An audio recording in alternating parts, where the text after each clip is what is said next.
So, credit CBS News, we have some further information regarding the Heidi Broussard case. Interestingly, we see Heidi's parents for the first time.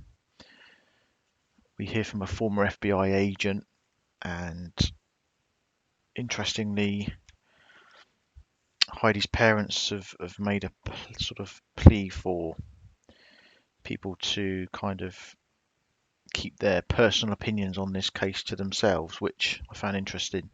Don't think I've heard that before in a case, but obviously it's picking up such media attention at the moment, and I guess that's understandable. I'm going to just commentate over this just as it goes through. It's not that long, just to make it under the fair use policies. So as I say, this is credit of CBS News from an article that came out today. First, let's start with Melanie Barden. Melanie, Heidi's parents tell you there is no way she made the decision to leave. Yeah, police really right now are leaving no stones left unturned. We've seen investigators out here at her apartment complex for most of the day today. And one thing I noticed was that her car is still there in her apartment complex parking lot. I also saw there was a grocery list on her car's dashboard. Those are just some of the reasons. Her parents tell me there's no way Heidi left and took her baby with her voluntarily. So that's interesting there. They found a grocery list, in her vehicle. We see her vehicle for the first time in a moment.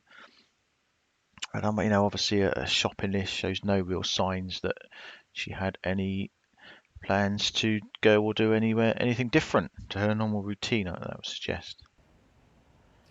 We won't give up hope. We won't let go because we do believe they're coming home. Tammy and David Broussard are desperate for answers. Their only child, 33-year-old Heidi Broussard, and her newborn daughter Margot Carey have been missing since Thursday morning. According to Austin police, they were seen dropping Heidi's son off at school and are believed to have come back to their South Austin apartment. Heidi and Margot haven't been seen or heard from since. Anything is possible at this point. We're working down every angle. For the first time, Austin police gave an on-camera update to the case Tuesday. When asked if they're looking into the people closest to Heidi, I talked to her at 8 o'clock, and it's the last time I talked to her. Police said right now there are no people of interest. So yeah, they're confirming there, like they did at the press.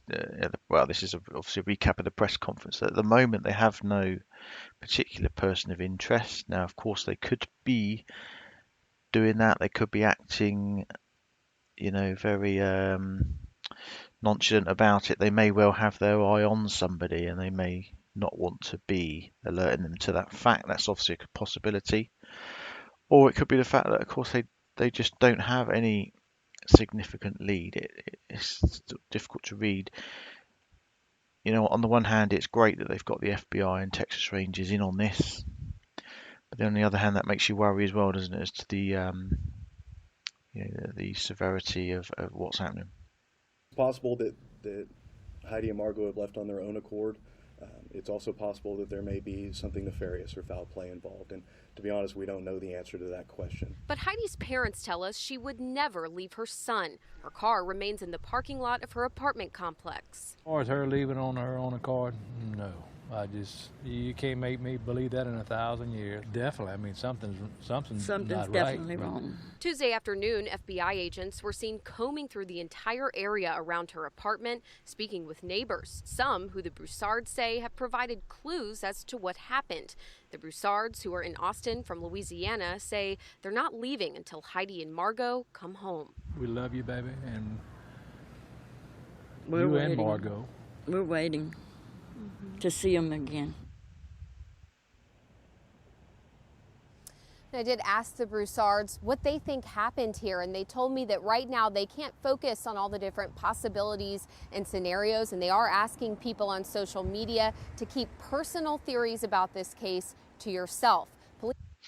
Very interesting point there. That they're obviously aware of so much speculation going on social media at the moment, and everybody obviously has an opinion on this case because it's so baffling. I think for the first time I've heard them actually, ask for people to keep their opinions to themselves. So, I guess we need to respect and bear that in mind. when commenting, on our channel. Police are also saying if you have any tips, don't just post it on social media, but make sure to turn it in to Austin Police. And of course, if you see Heidi, if you see Margot, call 911 immediately. Reporting live, Melanie Barden, CBS Austin News.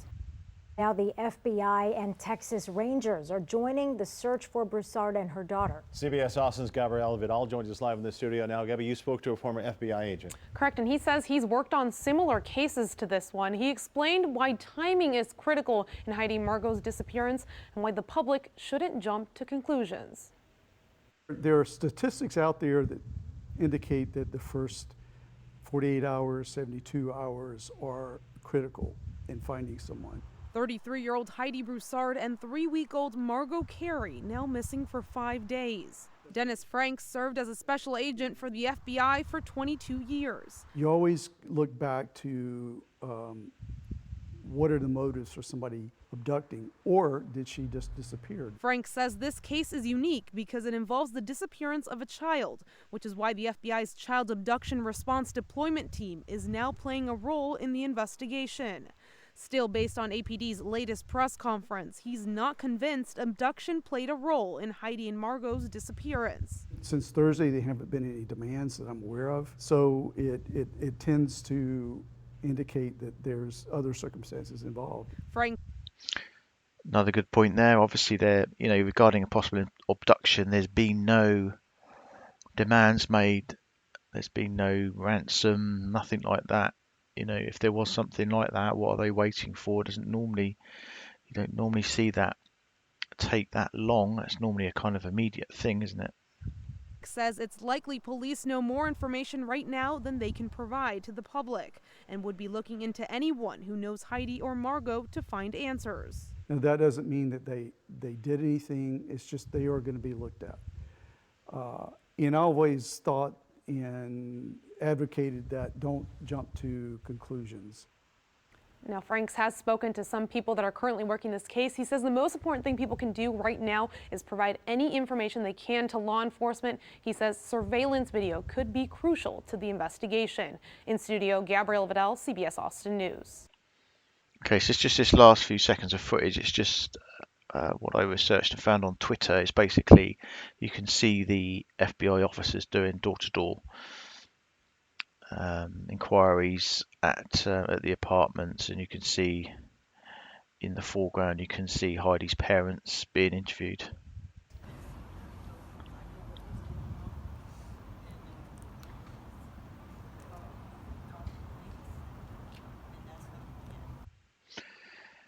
And that's pretty much it, guys. So yeah, I just thought I'd bring you that sort of further information. It's interesting, isn't it, to see, and heartbreaking at the same time, to see Heidi's parents' plea, and also their plea for people to kind of keep the speculation to themselves, which I can totally relate to. We don't know the full dynamics and history of the families, do we, and relationships. So it is difficult for us to judge. I know we are all keen for them to be found safe, and that's why people speculate and theorize.